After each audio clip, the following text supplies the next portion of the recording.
Images on the web play a big part in what makes the online experience so attractive to us, Uh, but at the same time, images have been so misused and overused that it's also taken away from our experience on the web. So in this next video, I want to discuss the idea of imagery with namely putting it into your HTML. Now, the first thing I'd say is, when would you use imagery in HTML versus CSS? Because we know that CSS allows us to do things like add background images to certain elements and they'll show up on the web. But if HTML also allows us to do that, you have to ask yourself, when's the right time to do one over the other? And honestly, you just really need to ask yourself one question. Is the image part of the content, or is it just for decoration? If the image is part of the content, then for sure HTML is a good place to put it. Now, if the image is just for decoration, then absolutely not. You need to put that in the CSS. So I'm going to do just that. I am going to add a picture of Vannevar Bush, and I think that's very relevant to the content because obviously I have a bio and bio about him in this fake resume, so adding an image is, well, it makes perfect sense. So let me do just that.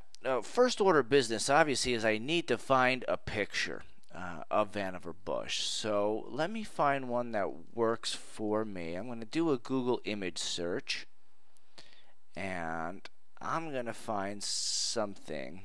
Actually, I think I already put together this document previously, and when I looked, what did I want to do? What I wanted to do is have a white background image. Because it was going to leave my background white, and I think I just clicked over here in the color part. By clicking white, it gave me a lot more options with white backgrounds, and this is the image that I basically ended up using right here. And let me click on full size. Okay, now what I'll do is just take this image and just drag it right to my desktop. Okay, bush.jpg. So now I'm going to add this image right inside of my content, and I think I want to add this. Well, let me add it. I guess it doesn't, it's really up to me where I want to add it. I'm going to add it right after the quote over here and right before biography. Now, there's a really easy way of doing this through Dreamweaver, and it's just by clicking this images here. But we could do that, and that's how you'll likely be doing it most of the time anyway. But I want to do it just for the sake of this video. I want to do it completely manually so you understand how it should work, so when you're doing it through the buttons and Dreamweaver's WYSIWYG, if something messes up, you know what you want. So the first thing is I need to pop this image into my folder, because this is how I'm kind of keeping things organized. And if you recall, my image is right there on my desktop. This is what I define. This guy over here is what I define as my the root of my folder, and I also define the images to be the default images folder to be these images right here. And I'm going to just pop this guy right in here. Perfect. And now I know it lives there. Actually, while we do this, we're going to also discuss a concept of relative paths. We've made absolute paths to certain locations, but now we're going to define a relative path to this image from index. But I guess we'll go one thing at a time. So let me go right into code view, and after the block quote before biography, that is where I'm going to put in this image. So the HTML image tag starts with, or is, IMG, and that's essentially it. What's going to happen though is that you can't just leave IMG by itself because there's no source for it to find. And the source of that image is going to be the location of your image. And source is src. And you see how already Dreamweaver's code hinting gears that up for us. And now I could browse, but I'm going to do this one manually. So here is what you need to be clear about. My index.html file that I'm editing right now lives right here. Okay, we're going to ignore that it's in Web 1 project. But I need this thing to link to the image that's inside of here, right? So that means I have to go into the images folder, and then I have to define the bush.jpg. Okay, how would I do that?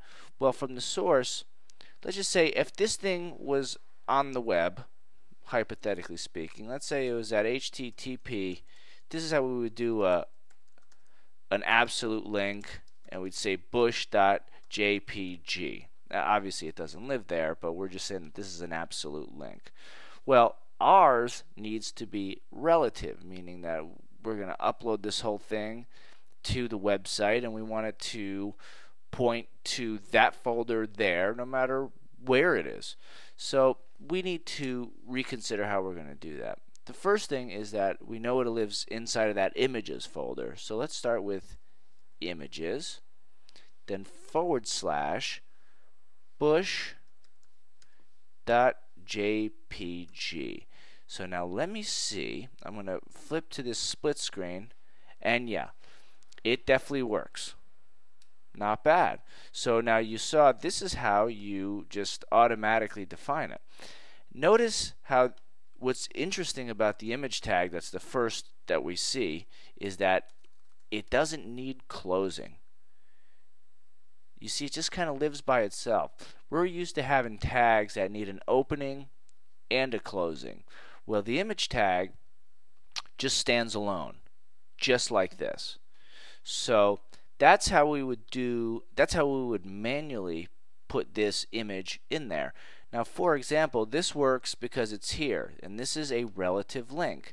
And just for demonstration's sake, let me go back to this image on the web, and if I copy this entire URL from where I found it, I could also use that as my image source. But now the key difference over here, see, it does show up. The key difference over here is that now this is an absolute link pointing to that image. But I'm going to bring it into my actual folder, into my working documents, because if the person who had that image there before ever decides to move it, it won't show up on my page. Now I'm going to show you how you do this through Dreamweaver, and it also it'll make sense on why Dreamweaver has this option for the default images folder. So what I'm going to do is, let me go back to my desktop, and I'm going to move this image out of here. So now, as you can see, it's not in my default images folder. Alright, very good. So now I'm going to use Dreamweaver to bring it in. So let me go to, I'll completely take this out. And we're in this split screen. Okay. Put my cursor around where I want it. Right here in the code. And now I'm going to use Dreamweaver's images right there, and I'm going to put just an image, regular image, and I'm going to find it on my desktop, and here it is on my desktop, not where it should be in my images folder, but that's where I'm clicking it for right now. I'll go choose, and we'll talk about this later, but I'm just going to hit OK. And look what it did. It did something very similar to what we had. It put images / bush.jpg, because what it ended up doing is that here is the original file that I selected in that pane, but notice how it made a copy of that image in the images folder. So that means that I could now delete this copy, and if we look on my web page, it's still going to be there. But Obviously, if I go to my folder here and delete it inside of the images folder, because if we look at the link, very important, we see that the link over here has images, that bush, it's pointing to the copy that is in this images folder. Obviously, if I get rid of this, what happens? It doesn't work anymore. If I even rename this slightly, let's say we do to use, what do you think is going to happen? Obviously, it's not going to work. So there we go. And honestly, inserting images is that simple in your pages. The only thing you have to ask yourself before you go inserting an image into your web pages through HTML anyway is that image part of my content? If it is part of your content, then it goes in HTML.